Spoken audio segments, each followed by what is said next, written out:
Bienvenidos a Vértice Internacional, soy Rina Musali y me da muchísimo gusto saludarlos en este programa que revisa los Juegos del Poder Mundial y sus impactos para México y América Latina. El día de hoy ponemos nuestra mirada estratégica en la celebración de las elecciones en Brasil, la primera vuelta electoral que tuvo lugar el pasado 7 de octubre y una segunda vuelta que tendrá lugar el próximo 28 de octubre. En este contexto analizamos las claves históricas y políticas en Brasil, el duelo entre Jair Bolsonaro y Fernando Haddad, es decir, la batalla entre el llamado Trump brasileño y el heredero político de Luis Ignacio Lula da Silva. Pero también con interés nos preguntamos sobre el peso y el rol del ejército, de los jueces y del voto evangélico en esta justa electoral. Acompáñenos.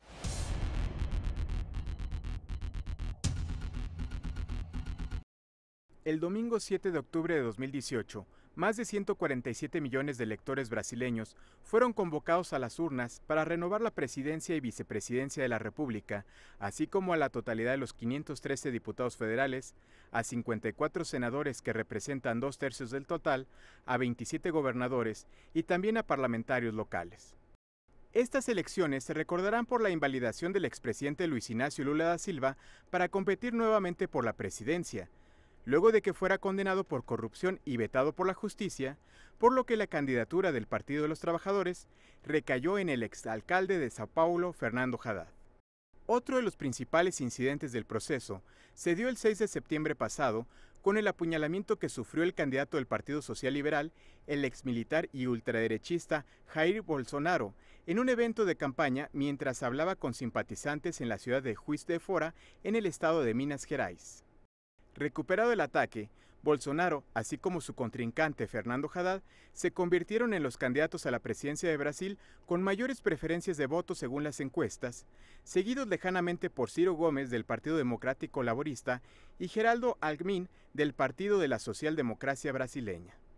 Cuando el candidato más votado tiene más del 50% de los sufragios, se le declara elegido, pero de acuerdo con la ley electoral de Brasil, al no cumplirse con el umbral del 50%, se realiza una segunda ronda de votación el último domingo de octubre, participando únicamente los dos candidatos punteros de la primera ronda. Entre los retos que enfrenta Brasil están la recuperación de la economía, una reforma de jubilaciones para tratar de reducir los déficits del Estado, además de poner fin al incremento de la violencia, que, junto con los derechos a la salud, vivienda y educación, son las mayores demandas de los electores brasileños. Bajo la configuración de un mundo multipolar, Brasil cobra relevancia como un nodo geopolítico especial. Se trata de la segunda democracia más grande del continente americano después de Estados Unidos, la primera economía de América Latina, un país BRICS, pero también un integrante del G20, el grupo de las 20 economías más industrializadas del mundo. Además, con una aspiración constante de convertirse en un miembro permanente del Consejo de Seguridad de Naciones Unidas a propósito de influenciar la toma de decisiones a nivel internacional de manera más frontal y directa. A esta nación continente atraviesa una severa crisis política como producto de la destitución de la expresidenta Dilma Rousseff en el año 2016 y la llegada de Michel Temer, el presidente actual que no pasó por el juicio de las urnas y que se despide del Palacio de Planalto con un 4% de popularidad, por cierto, el índice más bajo registrado desde el regreso a la democracia brasileña en el año de 1985. Brasil es la sexta economía más rica del planeta, entonces estamos hablando de densidad, ¿no? De fuerza. Un dato que es muy importante es que obviamente su desigualdad es un poco parecido a lo que ocurre con México. Es un país muy rico pero muy desigual y de ahí pues parte de su debilidad. Se perfiló como una nación emergente en el proceso en el que el Partido de los Trabajadores 16 años estuvo en el poder y que en ese sentido sí le proyectaron pues una imagen y una perspectiva con este famoso tema de los BRICS. En este momento, y dado la crisis política que hay en Brasil, ese escenario se ha desdibujado, sobre todo porque hay una crisis económica interna muy fuerte, pero aún así no hay que perder el foco. Brasil sigue siendo un país muy, muy rico, ¿no? La crisis es interna, pero eso no quiere decir que su productividad haya caído del todo. Claro, bueno, yo creo que Brasil sigue siendo una potencia, obviamente por el tamaño de su economía, de su población, o sea, sigue siendo la mayor economía de América Latina, pero está en franco crisis ahorita. Tuvo como un auge de 15 años en que todo el mundo quería ser Brasil y de repente resulta que su supuesto modelo de combinar políticas de liberales, digo, de progresistas con economía más neoliberal, de repente pues no ha funcionado tan bien. Entonces ahora están como tratando de encontrar pues cuál es la siguiente etapa. Pero yo creo que ahorita están en una pues, crisis política, económica, social, de violencia enorme. Desde tu punto de vista, ¿las elecciones más inciertas de la historia en Brasil? Brasil pertenece al BRIC y es la octava economía del mundo. La India ocupa el 7º lugar de los países del BRIC. Son las dos únicas economías que están en el top 10, ¿no? O sea, están en el punto más alto de la fortaleza de los países en el mundo. Entonces creo que tendría repercusiones más allá de América Latina. América Latina en primer lugar, el impacto sería muy fuerte, pero habría implicaciones de otra naturaleza que tendrían que ser analizadas a mucho detalle desde el punto de vista económico y de las relaciones internacionales.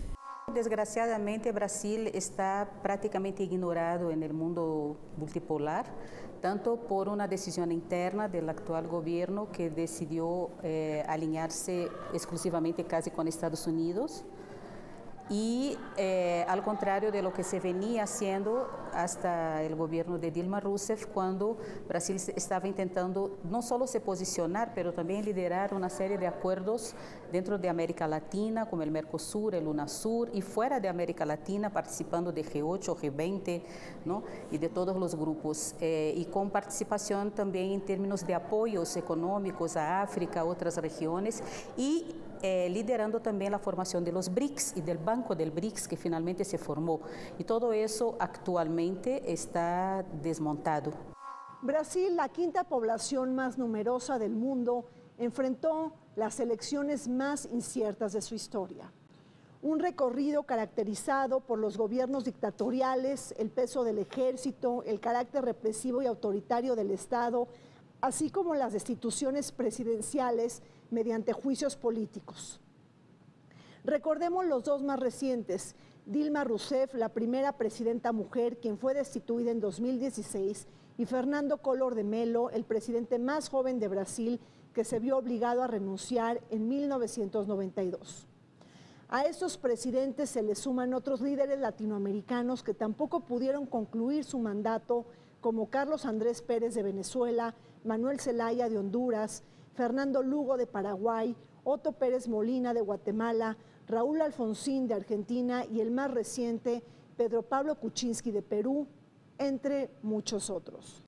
Que es un mensaje en términos de democracia muy malo, cuando se puede destituir a un gobernante, que en este caso era Dilma, que llegó por los votos, el voto popular, la destituyen, y entonces estos 2 años han sido muy críticos, porque además se dio todo el proceso para meter a la cárcel, enjuiciar y después meter a la cárcel a Lula da Silva, quien por cierto no reconoce el cargo y está a la espera de que un juez de otra instancia revise su caso, y él ha decidido que no se va a pegar, digamos, a solicitar un perdón, que podría hacerlo incluso por la edad. Gran parte del país habla del golpe. O sea, no lo ven como una destitución, como un impeachment en el sentido de Estados Unidos, sino lo ven como una maniobra política descarada, sobre todo porque lo que se le acusa a Rousseff son acusaciones pues, francamente bastante leves comparado con lo que se le acusan inclusive al actual presidente Temer. Así está acusado de aceptar sobornos enormes, de solicitar sobornos, de muchas maniobras. Y a Rousseff básicamente se le acusa de haber como movido dinero de una partida política a otra con tal de aparentar que la economía no estuvo tan mal para ser reelegida. Pero no se le acusa de ser corrupta, de haber embolsado dinero. También el riesgo que hay para la propia democracia por las posiciones que hay de la derecha y también de los militares en concreto. Digo, el candidato mejor posicionado de la derecha es un militar, pero la actitud de los militares, desde mi punto de vista, poco institucional, ¿no?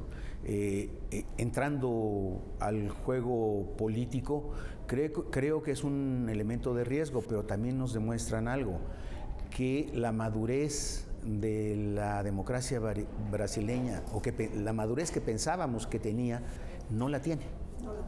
No la tiene, y un fracaso democrático en Brasil sería algo que repercutiría en la región de manera impactante.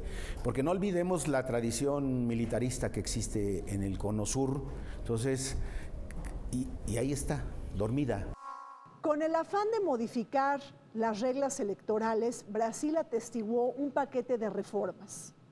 Leyes para reducir el tiempo de la campaña electoral, aminorar el periodo en donde pueden aparecer los candidatos en horario gratuito en radio y televisión, así como modificar el financiamiento de los partidos a propósito de prohibir donaciones empresariales. Pese a este esfuerzo, la élite política mantuvo la negativa de restituir el umbral electoral del 5% para que los partidos políticos pudieran ingresar al Congreso.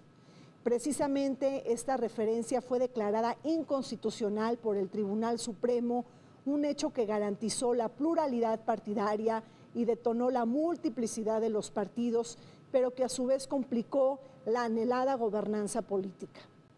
Precisamente en estas elecciones se presentaron 13 candidatos de 35 formaciones políticas, pues resulta sintomático que la legalización de un partido político en Brasil se concretiza cuando la agrupación consigue 492,000 firmas de por lo menos 9 estados, para muchos una ecuación jugosa y económicamente rentable. La cuestión de la reducción fue una decisión correcta tomada también en el gobierno de Dilma Rousseff. Era una propuesta del PT de eliminar el financiamiento privado de campaña, porque ese es el origen de la mayor parte de la corrupción en la política en Brasil. Claro, si la gente recibe, los políticos que reciben financiamiento de las empresas, pues van a atender a los intereses de esas empresas y cobran por eso, ¿no? Entonces, esa fue una propuesta que fue implementada por el gobierno mismo de Dilma, también para combatir la corrupción, y se aprobó en el Congreso. Se eliminó, lo que se eliminó fue el financiamiento privado, y entonces el Estado, por primera vez, como se hace en México, en Brasil no se hacía, empezó a dar el financiamiento público. Y entonces hoy las campañas se hacen con mucho menos dinero, pero es solo dinero público, para evitar esos canales viciosos de corrupción que vigoraban en Brasil hace 500 años.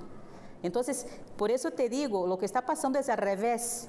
Cuando se combatió la corrupción, vino una reacción exactamente de esos grupos que estaban acostumbrados con esos sistemas corruptos, utilizando todo ese esquema de combate a la corrupción para la persecución de los grupos políticos que lo estaban haciendo. Los tiempos de campaña son muy cortos y realmente en menos de un mes se eligió a un candidato, por ejemplo, en el caso del Partido del Trabajo, a Fernando Haddad, y cuando ya se imposibilitó a que Lula da Silva fuera el candidato del Partido del Trabajo, quedó él como el relevo, designado directamente por Lula, pero en un muy corto tiempo, estamos hablando de máximo 3 semanas, él logró pasar de 4% a en su momento un pico que tuvo de 21-23%, pero estamos hablando de un personaje desconocido en ese país enorme, a posicionarse claramente. Por el otro lado, pues también la derecha jugó a tener un personaje tal vez de centro derecha, pero no le salió. Y lo que vimos es que al final se ubicó el ultraderechista Bolsonaro. Brasil tiene una pluralidad política muy importante y una fragmentación de las fuerzas y de la correlación política. ¿Será importante una reforma electoral para regresar el umbral del 5% para que los partidos políticos estén representados en el Congreso? Porque hay que recordar que ninguno de los partidos, que son muchos, han tenido mayoría desde el regreso de la democracia en 1985. ¿Es necesario tener un umbral? Sí. La definición de los umbrales pues es arbitrario de cierto sentido y es resultado de las correlaciones de fuerzas concretas en este momento. Creo que en el caso de Brasil la salida de la dictadura juega ese papel, que se expresaran todas las voluntades políticas de manera partidaria. Pero creo que la gobernabilidad y la estabilidad política llaman a establecer un umbral. Digo, en el caso de México, pues ha ido evolucionando, del 1.5 pasó al 2, del 2 pasó al 3. Entonces, ¿en qué lógica? Que las minorías tengan un nivel de representación, aunque sea pequeño, pero que sean representativas de un sector social que ve en ellos sus representantes, se siente representado en esas expresiones partidarias, ¿no? Con un voto obligatorio y un Congreso altamente fragmentado y atomizado, la compra de votos en Brasil y el reparto de favores se ha convertido en una práctica convencional y usual para alcanzar la gobernanza política. Pero ¿cómo se hace política en este país sudamericano cuando en la actual legislatura, la número 55, están representados 25 grupos políticos y 19 en el Senado? ¿Cómo está toda la matemática del juego de las coaliciones y de las amistades colectivas cuando desde 1985 en Brasil ningún partido político ha podido alcanzar la mayoría para gobernar en solitario? Por otro lado, la primera vuelta electoral del pasado 7 de octubre augura una alta tasa de reelección de senadores y diputados, es decir, la no existencia de caras nuevas en esta legislatura debido a esta figura de la reelección y de una élite política que está carcomida por los escándalos de la corrupción, las malas prácticas y la falta de transparencia y rendición de cuentas. El sistema en Brasil pues, es un poco como una mezcla, porque si bien es presidencialista, tienes tantos partidos que funciona como si fuera parlamentario, ¿no? Entonces yo creo que el caso del actual presidente es muy notorio porque él fue vicepresidente de Rousseff, pero fue de otra corriente política totalmente, pues mucho más a la derecha, y ella tuvo que aceptarlo, invitarlo como su vicepresidente para poder juntar fuerzas con este panorama tan enorme de partidos. Y al final, pues sale el vicepresidente como su peor enemigo y colabora para su destitución. Pero tienen un sistema que es muy interesante porque al final, bueno, se alían los grupos y realmente son los hegemónicos, los más potentes, los que quedan como los liderazgos a los que se van sumando otros.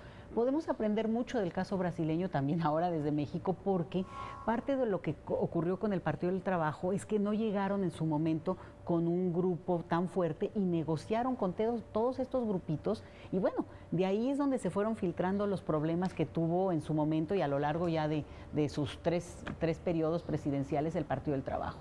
Los gobiernos de Lula y Dilma aprobaron todas las leyes anticorrupción más fuertes que han habido en Brasil, que nunca han habido en 500 años de Brasil. Entonces ellos desarrollaron estas leyes, las aprobaron con el Congreso, hicieron pactos para aprobarlas, la ley de delación premiada, por ejemplo, todas las leyes de combate a la corrupción. Incluso implementaron la ley de transparencia, obligando el Congreso, el Judiciario a prestar cuentas de sus salarios, de sus decisiones, ¿no?, en páginas públicas para que la población tuviera acceso. Y lo que puede ser también un detonador, esto llegó a la práctica cuando ya despidieron más de 5.000 funcionarios públicos por corrupción. Entonces, lo que está pasando en Brasil es al revés. Es decir, los que implementaron las leyes, ¿no?, y en serio, por primera vez en el país, están sufriendo las consecuencias de haberla implementado. México no tiene esa magnitud de partidos, pero sí la lógica de la competencia en coalición. Esa lógica sí se comparte. Entonces, la fragmentación política lleva a que los partidos pequeños tomen una relevancia en el juego electoral muy importante, porque según la tipología clásica de los partidos bisagra, entonces no hay un partido bisagra, hay muchos partidos bisagra. Hay varios a la hora de, no solo de la competencia electoral, sino del juego parlamentario. Entonces, ese es un aspecto. Y hay otro, en que también es similar al caso de México, es la coincidencia de las elecciones federales y locales en un mismo día. Yo lo dije cuando se iba a hacer la reforma acá, que eso no era adecuado porque exacerbaba la tensión política.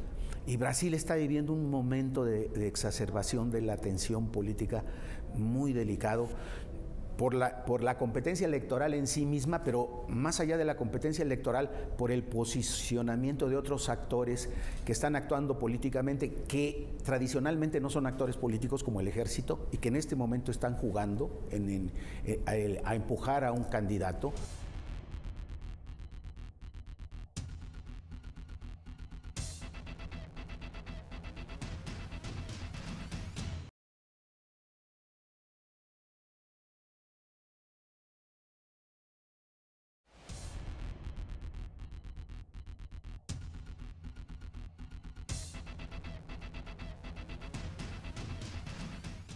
El panorama político brasileño del 2018 rompió con todos los pronósticos y parámetros.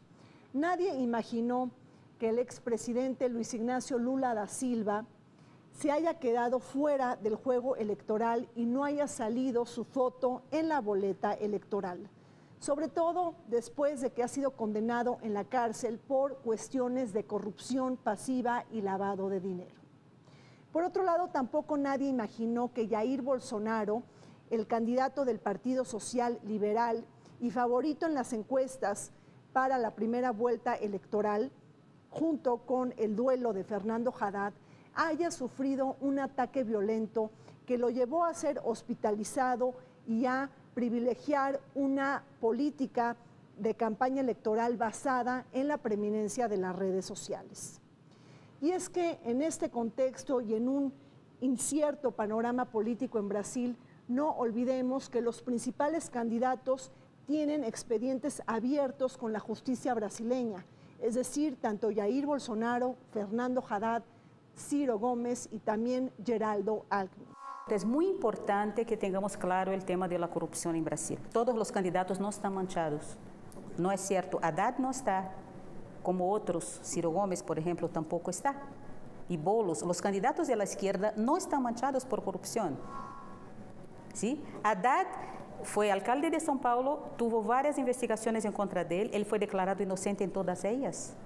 Ahora, al día siguiente que Lula lo indicó su sustituto, el Ministerio Público reabrió una investigación en que Haddad ya había sido declarado inocente por la justicia. Reempezaron una investigación cerrada. Se habla de que estas elecciones son las más sucias, las más pues polémicas en 30 años de Brasil. O sea, básicamente desde las elecciones justo después del retorno a la democracia no se ha visto un proceso electoral tan tenso, tan complicado. Yo creo que el caso del acuchillamiento de Bolsonaro, hay quienes a la izquierda que dicen que fue como fabricado por él. O sea, hay cualquier tipo de teoría de conspiración, porque obviamente cuando eso sucede a un candidato, pues le da publicidad, le da y puede salir como el mártir. Pero en el caso de Lula, bueno, definitivamente fue impedido a ser el candidato y eso cambió toda la narrativa que se estaba construyendo para su candidatura, que ya, digamos, por lo menos en términos de intención de voto, ya rayaba el 40%, digo, un mes antes de la elección. Entonces, fue una manera, se dice mucho en Brasil, una forma que desde el legislativo parar la candidatura de Lula. Entonces, eso cambia todo el juego y te decía yo, sale un no conocido para el gran público brasileño, para el gran electorado, y esto, bueno, mueve mucho las aguas. Bolsonaro efectivamente tiene un incidente tremendo, que bueno, es acuchillado, y esto, fíjate que fue muy interesante porque le dio un nivel de exposición importante, no necesariamente ni de inmediato simpatías, pero sí exposición, para bien y para mal. El arresto forzado de Lula al principio fue ilegal, ¿no? Fue un arresto forzado para prestar declaración a la justicia. Ahora, no se arresta a una persona para prestar declaración, no, excepto si ella se niega. Entonces, es una serie de rupturas con la legislación de Brasil, con la Constitución. La prisión misma es inconstitucional.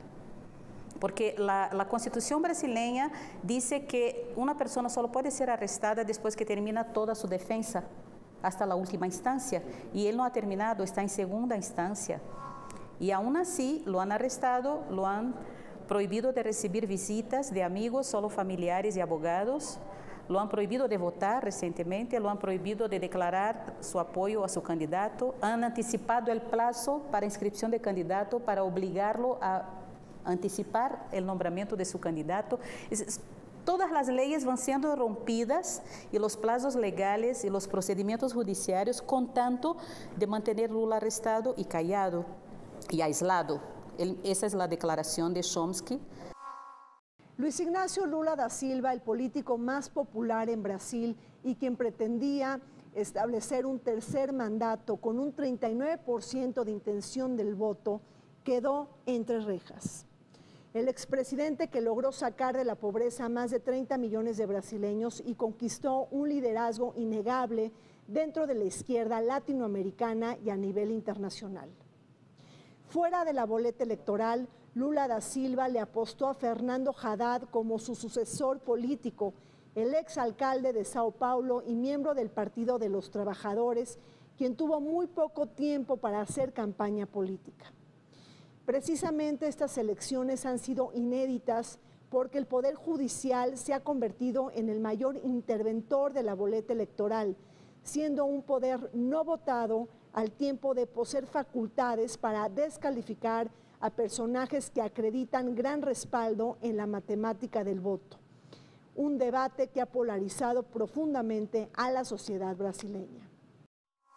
Y Brasil ha sido visto como un ejemplo interesante en términos del combate a la corrupción, como que sí se detiene a los que han delinquido, estos funcionarios, pero también iniciativa privada. El problema es que ha mandado un mensaje equivocado, en el sentido de que también hay, como tú me preguntas, el Poder Judicial ha tenido una intervención directa y fuertemente cargada también hacia el ataque a cierto tipo de políticos. Bueno, hay mucho como cuestionamiento de quiénes son estos jueces que finalmente tomaron las decisiones y qué tan politizados son. Entonces, de repente, pues, se ve un judiciario pues, francamente politizado. Inclusive hubo cuestionamientos de que Rousseff quería bajar los sueldos de los ministros de la Suprema Corte y de los altos tribunales, y eso le ganó en enemistad entre ese sector. Creo que el problema no está en que existan este poder judicial electo de manera indirecta. El problema está en la conducta de quienes ocupan esas responsabilidades, en que no actúan apegado a la ley. El uso político del derecho se da aquí y en la Conchinchina. Todo este proceso desde el impeachment muestra eso. Una serie de rupturas del Estado de Derecho, el judiciario se transforma en un partido político y actúa como un partido político, ¿no? El Poder Judiciario primero legitimó el impedimento de Dilma sin crimen, luego las acusaciones y la misma condena y la prisión de Lula sin crimen y sin pruebas. El proceso que condena a Lula, ahí viene escrito, es una condena por un acto administrativo indeterminado. Esa es la condena, es decir, ese crimen no existe en la legislación brasileña ni en ningún lugar del mundo. Y además la sentencia de 12 años y medio de prisión por un acto indeterminado. Entonces es algo kafkaniano. Existe hoy en Brasil el lawfare, que es el uso del Poder Judiciario para la persecución política de los partidos, del único partido que incomoda al establishment en Brasil, ¿no? Y eso sumado a imágenes en que los jueces, los mismos que condenan a Lula, aparecen en eventos políticos del otro partido, del PSDB, incluso en palanque político, haciendo campaña. La crisis política en Brasil, que está comunicada y entretejida con la anemia económica, se está convirtiendo en el cultivo fértil para la germinación de fuerzas nacionalistas, autoritarias y desgregadoras de la globalización. Particularmente el desencanto mundial con la fe democrática ha visto surgir liderazgos antisistémicos que repudian el status quo y encumbran su narrativa en contra de los partidos políticos tradicionales. De esta forma surge Jair Bolsonaro, el llamado Trump brasileño, quien ha escandalizado por sus posiciones sexistas, xenófobas y supremacistas, un nostálgico que le ha dado cabida a la dictadura militar y quien rindió homenaje a los militares encargados de torturar a presos políticos, un entusiasta del uso de las armas de fuego y del pensamiento ultraconservador que está poniendo en jaque a la economía más grande e importante de América Latina. El paralelo con Trump es clarísimo, por dos razones. Uno, por sus posturas y su forma de decir cosas francamente escandalosas que nadie dice en la política y de repente pues dice cosas ofensivas contra cualquier minoría, cualquier grupo. Pero yo creo que también, por otro lado, es como esta cuestión de un político que representa la frustración de gran parte de la población que no se siente representada por los políticos, ¿no? También en Brasil creo que finalmente es un país que históricamente ha sido muy conservador, no tuvo una revolución como lo tuvieron los demás países de América Latina, tuvo una monarquía todo el siglo XIX cuando los demás países estaban empezando su experimento con la democracia. Y luego tuvo un golpe militar y una dictadura que duró 21 años. Entonces, y las transiciones al poder, de poder en Brasil suelen ser pues muy suaves, o sea, no suelen ser muy violentos, lo cual implica que se queda todas esas fuerzas y frustraciones como debajo del agua. Llegar al extremo de votar por la destitución de Dilma Rousseff a nombre de el militar que la torturó, me parece políticamente indecoroso en una democracia, por decirlo cuidadosamente. Los mexicanos tenemos muchas expresiones para calificar este tipo de conductas, pero o sea, es realmente muestra un personaje sin la mínima calidad humana, y creo que los gobernantes alguna calidad humana deben de tener. Bolsonaro es un candidato, desde mi punto de vista, impresentable en otro momento. Es increíble cómo un candidato así, en una sociedad que además avanzó muchísimo en términos del discurso de los derechos de las minorías, de mover el lugar donde estaban algunos sectores más pobres para poder cambiar su vida, ¿no? En términos de los deciles de salarios que hoy reciben, y que esto esté siendo atacado y que un candidato como él pueda decir, y sus partidarios, cosas realmente horrorosas sobre estas minorías, sobre la experiencia de las mujeres. Por ejemplo, él ha declarado que si él golpearía a homosexuales si los ve en la calle tomados de la mano. Cuando esto, pues digamos, sería políticamente inaceptable. Hay un discurso que sí exalta temas como militarizar las escuelas secundarias, ¿no? Entonces dices, bueno, ¿cómo puede ser que alguien lo diga así públicamente, las escuelas públicas? Otro es que el uso de armas sea algo legal.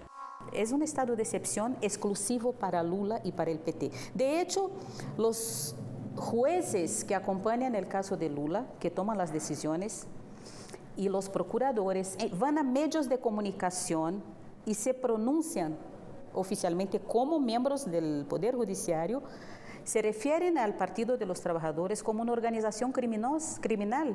Así dicen en los medios, es que el Partido de los Trabajadores, y lo dicen como si estuviéramos aquí platicando, ¿sí? Y que tienen como objetivo extinguir el partido.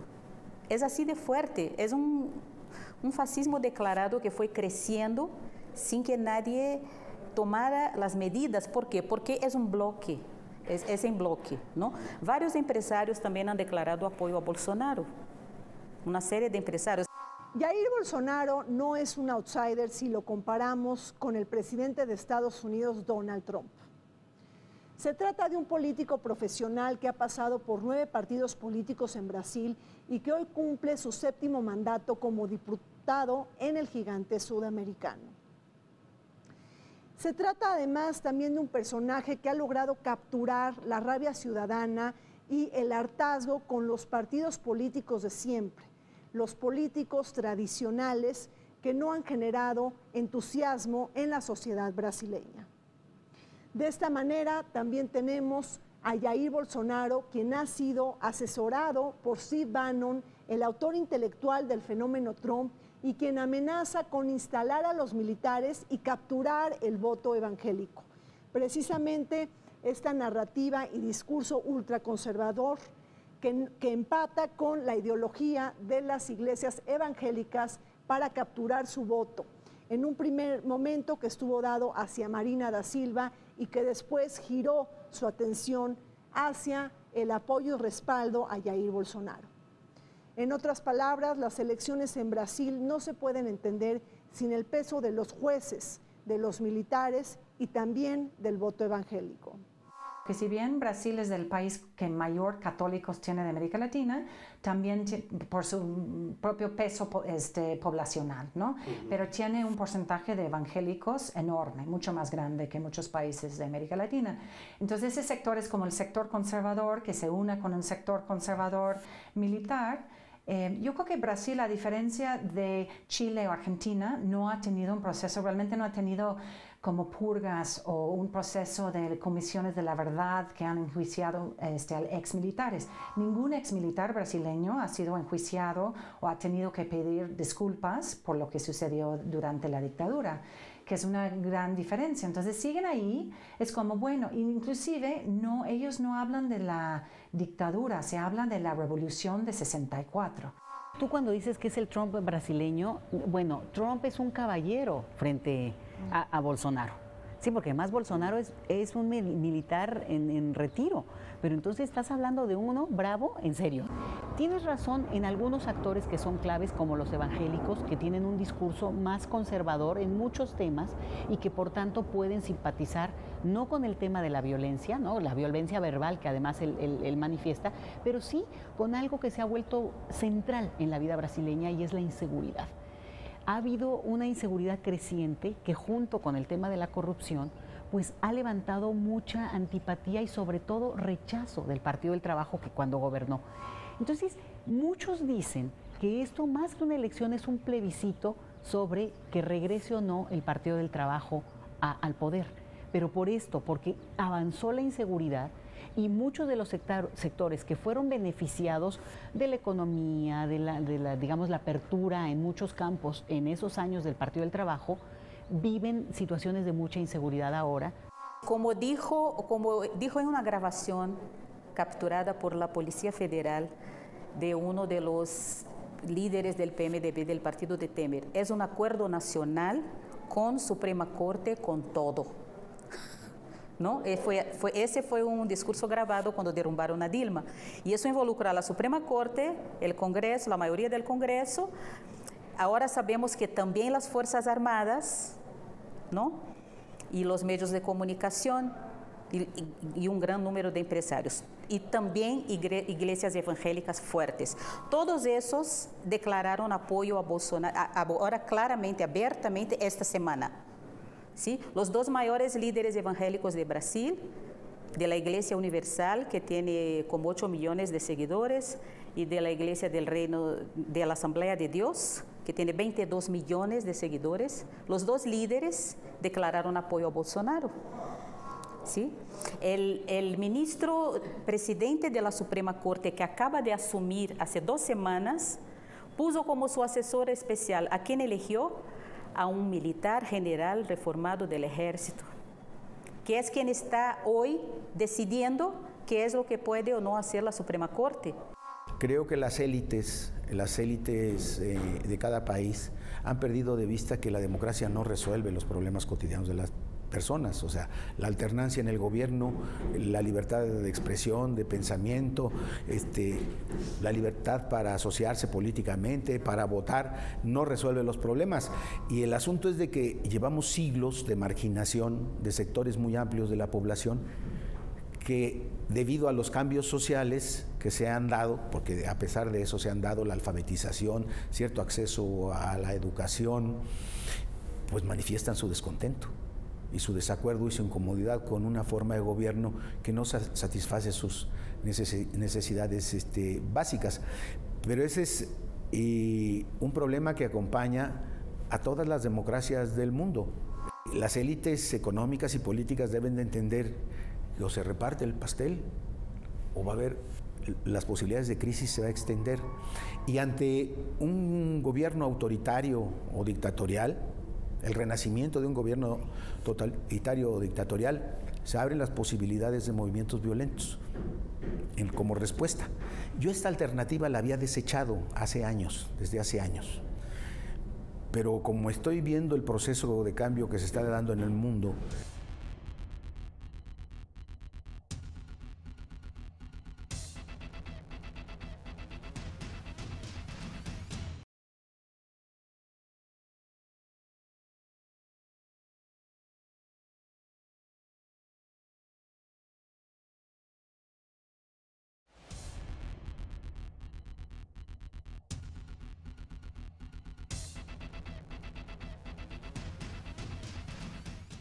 El estado de la democracia brasileña preocupa a propios y extraños.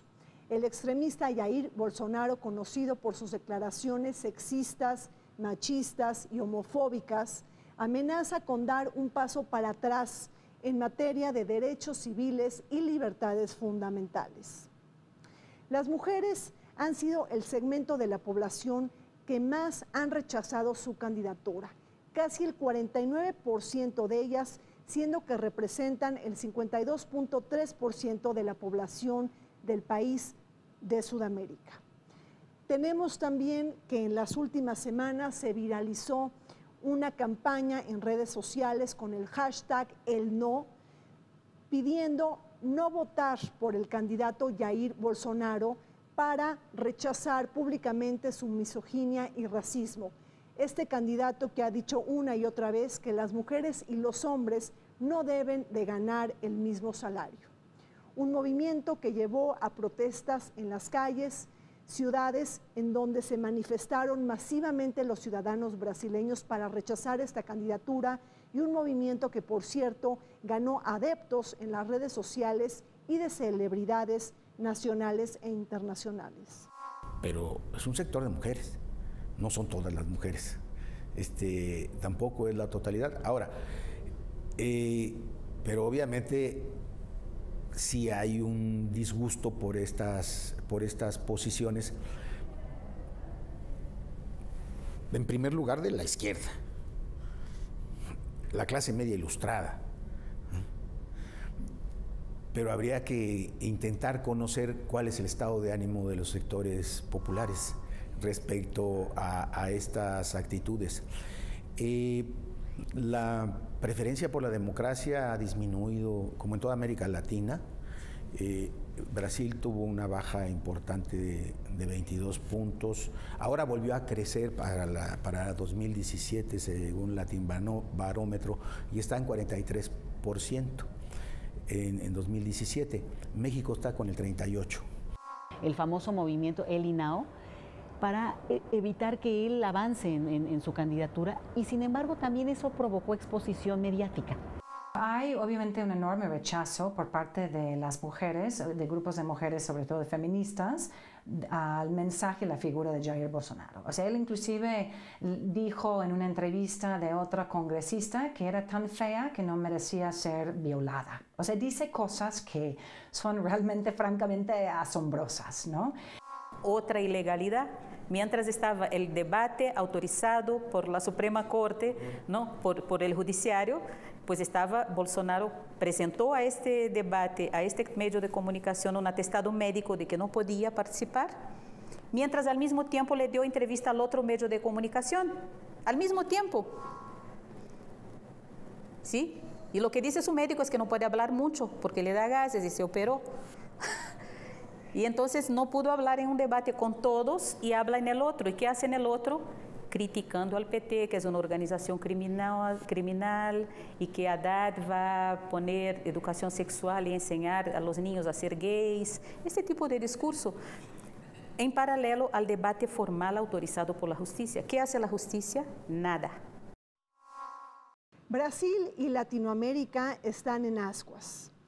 Hasta el 28 de octubre, en la segunda vuelta electoral, se decidirá quién será el nuevo presidente de este país que puede posicionarse como la cuarta economía del planeta en el año 2050, según las estimaciones de Goldman Sachs. Jair Bolsonaro, el candidato y excapitán del ejército, que también prometió generar un cambio radical en materia de política exterior. Por ejemplo, sus declaraciones para sacar a Brasil de la Organización de Naciones Unidas y cerrar la Embajada de Palestina en Brasil, declaraciones que han molestado a la comunidad internacional y a la diplomacia multilateralista, al tiempo de sembrar encono en la comunidad árabe y musulmana en general.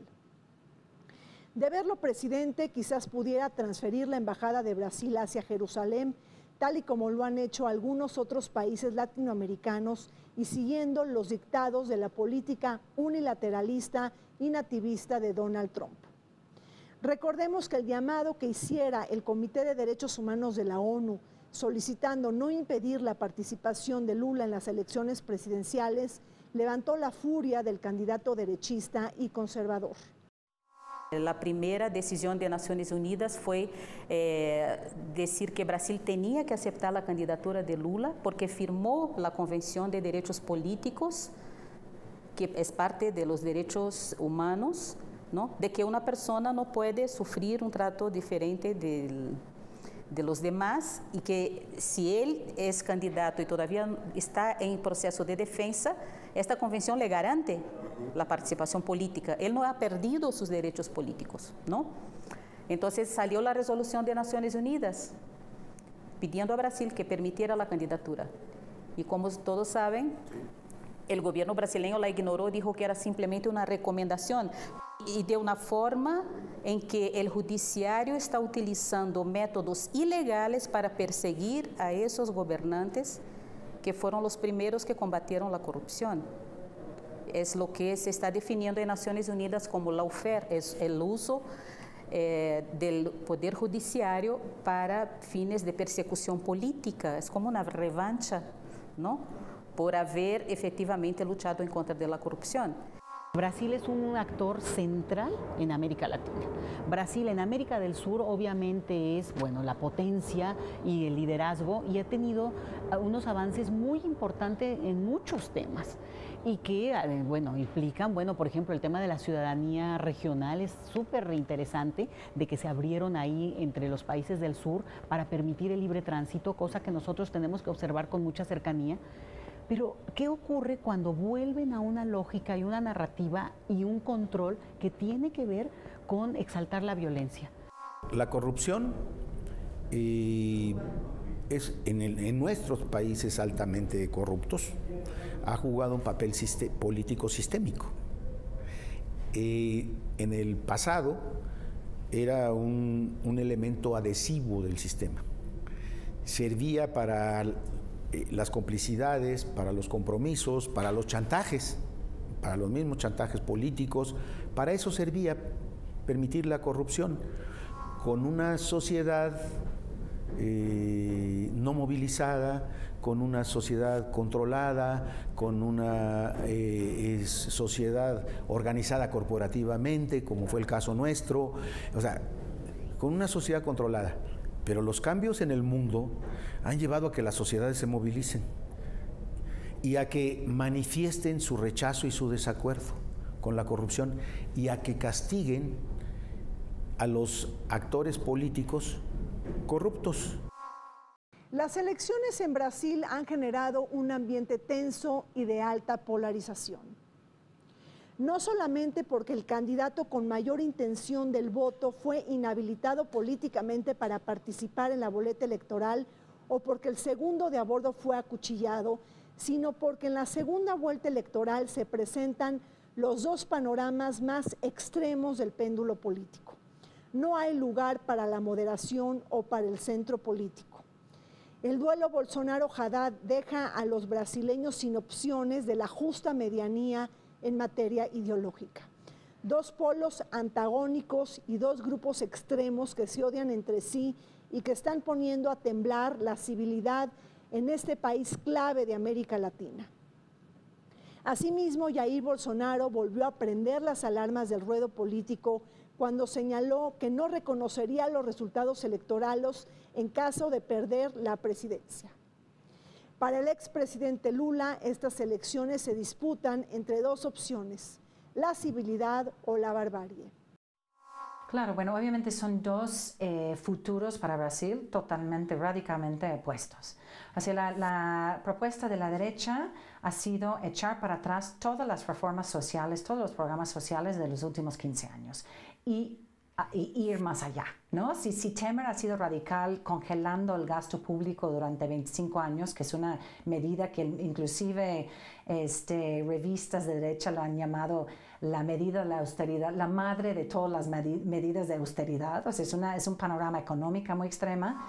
Con Bolsonaro se agrega la cuestión de los derechos civiles, sociales. Inclusive, bueno, él cuando votó a favor de la destitución de Dilma Rousseff, dijo que lo hizo en honor al general que la había torturado, al militar que la había torturado, que ya esta expresidenta fue torturada durante la dictadura militar.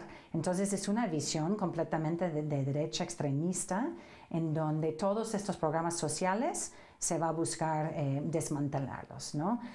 Más allá de quién es y las cosas horrorosas que se atreve a decir, resulta que en ese equilibrio, pues hay una parte del electorado que está dispuesto a apostar por ese candidato, por esas características, que lo ven como salvador, y por otro, este profundo rechazo que polarizó tanto a la sociedad brasileña hace 2 años y que está ahí y que es lo que realmente está activado en esta elección.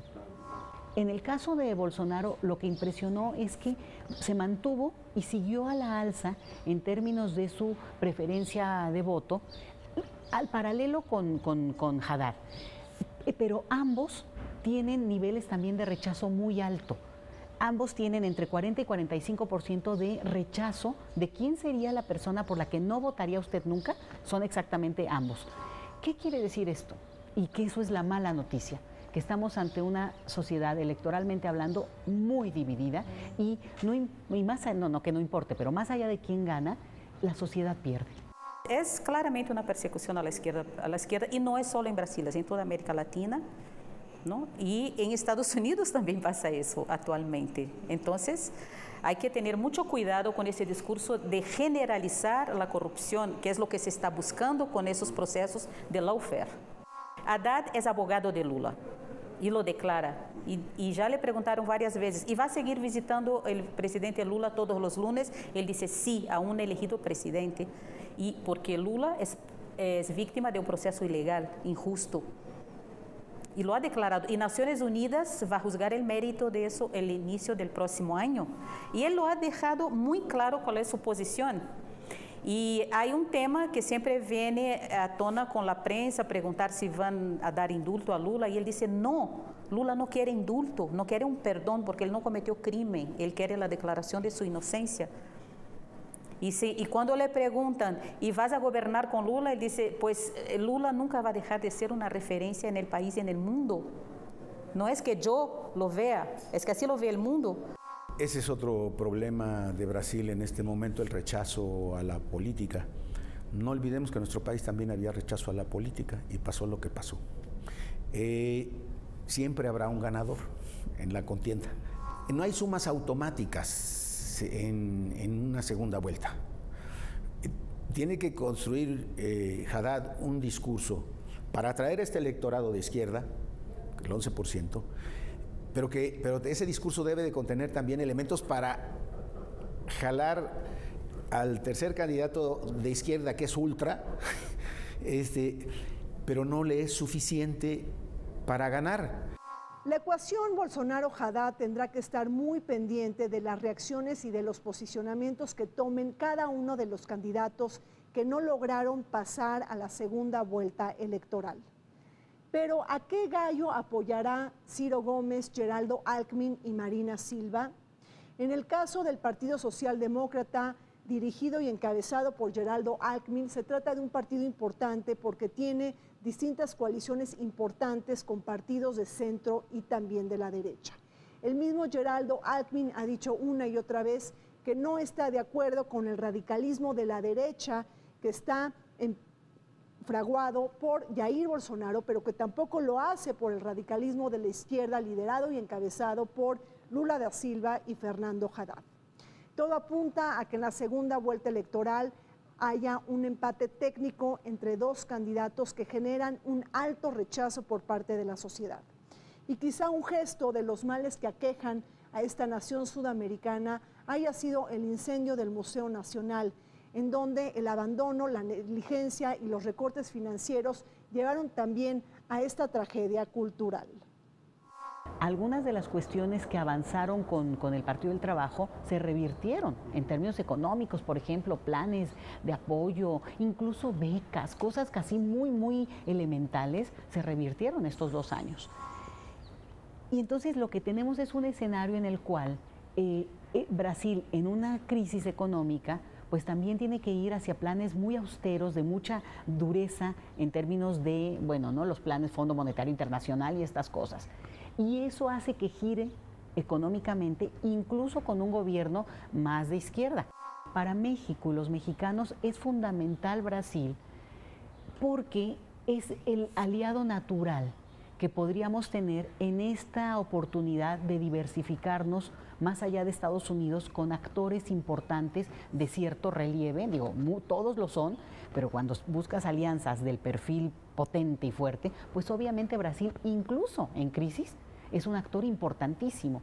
Lo que pasa en Brasil ahorita no es nada más importante para Brasil, sino para toda América Latina. O sea, Brasil durante la época de Lula pues, buscaba crear alianzas en el sur, con otros países del sur global, ¿no? Y tener otra alternativa para América Latina. Esta idea de que se podría combinar la justicia social, programas de corte progresistas, con una economía pues abierta, un libre mercado, y pareció como ser la gran esperanza de América Latina. Entonces yo creo que ahorita es un poco, pues, ¿qué futuro quiere ocupar Brasil? ¿Quiere volver a los días cuando fue la dictadura militar, que sería pues un regreso a políticas muy de derecha y de cerrarse hacia la comunidad de América Latina? ¿O si quiere seguir siendo como un líder en el sentido, pues el líder regional y en el Global South, ¿no?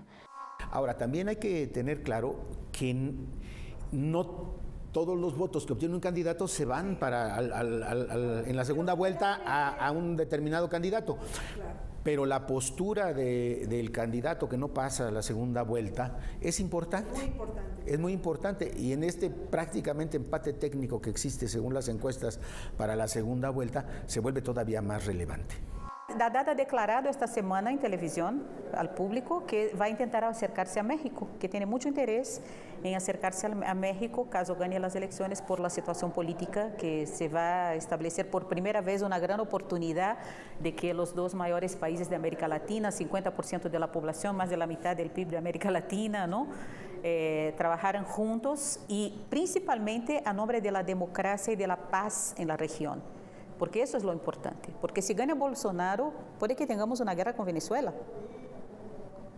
Puede que Brasil participe en una guerra, ¿sí? Y ahí arrastra a los países de América Latina. Se nos acabó el tiempo en Vértice Internacional. Soy Rina Musali, los esperamos todos los martes y los sábados en este programa sobre el acontecer mundial y sus impactos para México.